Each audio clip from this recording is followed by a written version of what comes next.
আরেকটু বলবো তোমাদের, একটা আয়াত আমার খুব কঠিন মনে হয়।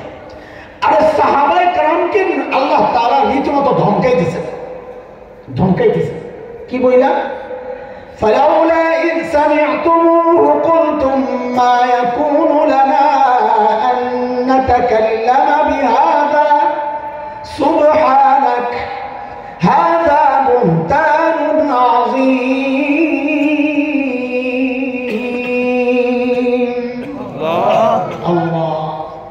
আল্লাহ বলতেছেন, তোমরা যখন এই কথাগুলো শুনলা, কেন তোমরা বললে না এই বিষয়ে আমাদের কথা বলা উচিত না?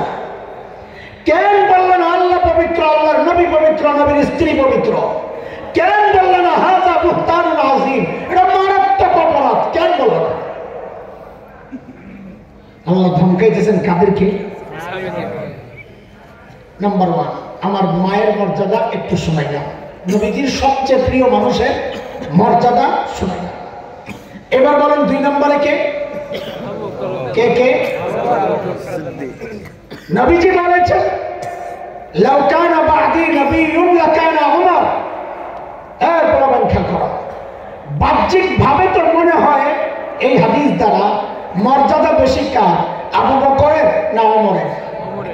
বলেন, এই হাদিস দ্বারা কি বোঝা যায়? হ্যাঁ, বুঝেন না এই কথা?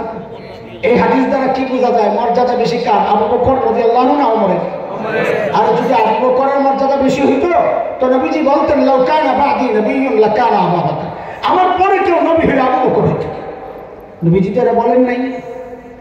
ওই যে কথা যে আমি নবী না হইলে যদি আল্লাহ কাউরে নবী বানাইতেন তা আবু বকর বানাইতেন, এটা হাদিস না, এটা মুখে মুখে ছড়াইছে, মূল বক্তব্য থেকে কেউ হতে নিছে, সরাসরি এই শব্দের কোন হাদিস আমরা পাই নাই। তো বাহ্যিক ভাবে এটা তো মনে হয় যে আবু বকরের চেয়ে ওমরের মর্যাদা বেশি।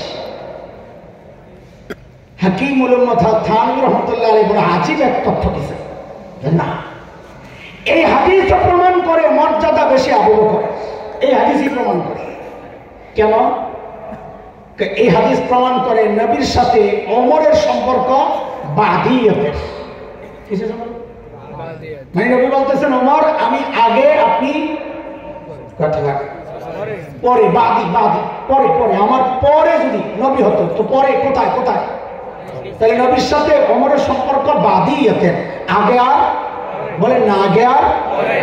আবু বকরের সাথে নবীর সম্পর্ক কি? শুনে, সাউর গুহায় নবীর সাথে আবু বকর, নবীজি আবু বকরের কোলে মাথা রেখে ঘুমাইতেছেন। নবীজি শাহ ওয়ালিউল্লাহ মুহাদ্দিস দেহলভী বলেন, কয় দেখছো নবী যখন আবু বকরের কোলে মাথা রেখে ঘুমাইতেছেন, দৃশ্যটা কেমন জানো? যেন আবু বকরের কোলটা একটা রেহাল আর নবীজির চেহারা একটা জীবন্ত কোরআন আবু বকর দেখে দেখে পড়তেছে। আল্লাহু আকবার। এর মধ্যে কাফেররা গুহার মুখের মধ্যে হাঁটতেছে, আবু বকর টেনশন, আবু বকরের টেনশন, আরে নিচের দিকে তাকাইলে তো দেখে ফেলবে। ঘুম থেকে উঠে দেখেন নবীজি আবু বকরের চেহারার মধ্যে চিন্তার ছাপ। ও আবু বকর, আপনি এত চিন্তিত কেন? সাইয়েদনা আবু বকর বলেন, ইয়া রাসূলুল্লাহ দেখেন গুহার মধ্যে মুখের দিকে দেখেন, তাদের যে কেউ একজন যদি নিজেদের পায়ের দিকে তাকায় তাও তো আমাদেরকে দেখে ফেলবে। গুহার মুখের দিকে তাকানোর দরকার নাই, নিজের পায়ের দিকে তাকালেও তো আমাদেরকে দেখে ফেলবে।